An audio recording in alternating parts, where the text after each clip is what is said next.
여기 있는 의원님들 모두 대한민국 헌법 합배 맹세했습니다. 선서를 했습니다. 그런데 저는 지금 후보자의 과거의 생각이나 사상의 문제가 아니라 우리 대한민국 국회의원의 질의의 태도가 반헌법적이었다는 사실에 충격을 금할 수 없습니다. 믿느냐, 신봉하느냐, 십자가 밟아라. 이것은 우리 헌법이 누구에게도 허락한 적이 없습니다. 네, 사실은 질의에 앞서서 의사진행 발언으로 하고 싶었지만 많은 분들에게 공이 같은 시간 부여되고 의사진행 발언 기회도 얻지 못했기 때문에 질의 시간을 애써 써가면서라도 꼭 한번 되짚어야 될 내용이 있는 것 같습니다. 여기 있는 의원님들 모두 대한민국 헌법 합배 맹세했습니다. 선서를 했습니다.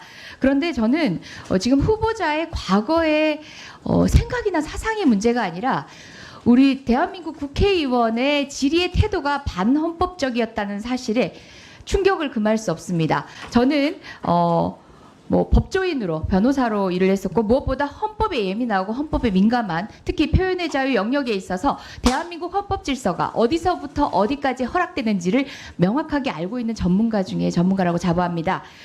10분 양보해서 색깔론에 대한 국민적 지탄은 있지만 의원님들의 질의의 자유는 있다고 또 생각합니다. 그렇지만 어떤 상황에 대한 판단을 묻는 것과 그리고 또 어떤 행보를 통해서 문제점을 지적하는 것과 자, 뭐뭐주의, 신봉하느냐, 믿느냐라는 것은 엄연히 구분되어야 합니다.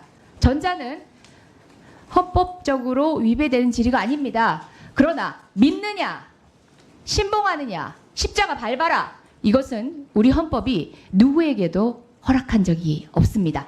여기 있는 대한민국 국회의원들에게도 그러한 권한을 허락하지 않았습니다. 대한민국 헌법에 대한 주지가 필요한 시점이고요. 반드시 의사진행 발언을 통해서 되짚고 싶었지만 제 질의 시간 정말 검증을 위해서 저도 지금 장관 검증하고 싶거든요. 무려 2분을 써가면서 말씀드렸습니다. 다시 한번 헌법 관련 규정들 주지하시기 바랍니다. 예, 질의하겠습니다. 아까 한미 군사훈련 관련해서 입장 질의하시는 여러 의원님들한테 답변하시는 건 봤는데요. 저는 보다 적극적인 주문 원합니다. 전략적 판단하신다고 했는데요. 느슨하게 하시면 안 됩니다. 국방부 장관이 아니라서 못하는 것이 아니라 통일부 장관이기 때문에 강력하게 요청하셔야 되는 겁니다. 국가 안보와 국방은 다르죠? 국가 안보와 군사력은 다른 거죠. 네, 그렇습니다. 예, 군사력 향상을 위한 훈련이라는 것과 우리에게 더 필요한 것은 국가 안보입니다. 대한민국 국민의 안전입니다. 그렇기 때문에 국가 안보를 위해서 고민하는 국무위원이라면 특히 통일부 장관이라면 군사력 향상을 위한 그런 고민들보다 국민의 안전을 위한 더 큰 틀에서 국가 안보적 틀에서 적극적으로 전략적 사고 반드시 필요하다고 생각하고 주문하고 싶습니다. 그렇게 하실 수 있겠습니까? 예, 뭐 더 큰 안보라는 측면과 전략적인 판단 그리고 대통령께서도 최근에 신안보 뭐 이런 말씀을 하신 적이 있고 그건 대통령님뿐만 아니라 학계에서도 새로운 안보 개념들은 확장되고 있기 때문에 단지 군사력, 국방력만의 문제는 아닐 거라고 생각합니다. 그 점까지 포함해서 전략적으로 판단하겠습니다. 예, 뭐 국가 안보의 개념이 최근에 인간 안보의 개념까지 포함하는 방식으로 논의된 지는 오래됐지만 저는 구 개념에 따르더라도 국가 안보라는 것과 국방은 조금 더 이제 넓은 틀의 개념으로 구분이 되고요. 더욱이 군사력이라고 하는 단순한 개념과도 구분이 되는 개념입니다.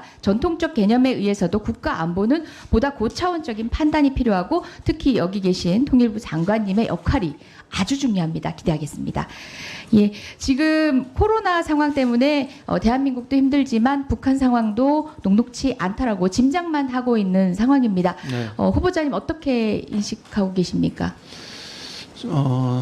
제가 이전에 외통이나 정보위 활동 과정에서도 사실 그 실체적인 진실이 무엇인지에 대해서 매우 궁금했습니다. 그래야 실체적인 접근을 할 수 있기 때문에. 그런데 그렇게 확인은 할 수 없었고 다만 추정은 하고 있고 그 추정치를 가지고선 북의 코로나 상황이 어떻다 이렇게 말씀드릴 수 없을 것 같습니다.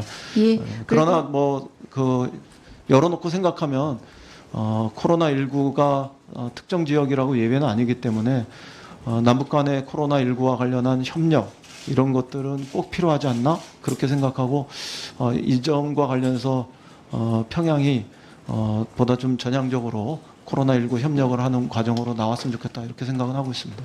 예, 뭐 정확한 정보는 모를지라도 북중교역의 관문이 사실상 폐쇄가 되고 관문 인근 지역에 확진자가 나오고 여러 상황들을 유추해 보면 북한 역시도 기존의 식량난에 더해서 코로나 상황 때문에 더더욱 인도적으로 우리가 충분히 신경을 써야 될 만큼의 식량난에 처해있다는 짐작은 되고요. WFP 같은 경우도 예전 수준을 넘는 이제 150만 톤 가까운 부족분에 대한 언급을 하고 있기도 합니다. 그런데 중요한 건 최근에 인플루엔자 관련해서 치료에 필요한 약제 저희가 뭐 제재 면제 승인까지 받고도 전달하지 못한 상황도 있었고 또 식량의 지급과 관련해서도 여러 상황들이 생기면서 사실은 지금 대북 식량 지원, 의료 지원 절실하다고 생각하지만 큰 도움이 될 것이 분명하다고 생각하지만 북한이 어떤 의미에선 수용할 것이 가능성이 낮아 보이기도 합니다. 저는 이것이 단지 뭐 북한의 어떤 입장의 변화를 통해서 남북관계 타결에도 중요하지만 무엇보다 같은 동포인 정말 북한 주민의 생존의 어려움을 외면하는 일이 있어서는 안 되기 때문에 더 절실한 노력이 필요하다고 생각하고요. 특히 유엔 안보리 결의 같은 경우도 대북 제재로 인해서 북한의 취약계층이 부정적인 인도적 영향을 받는 것을 우려하고 있습니다.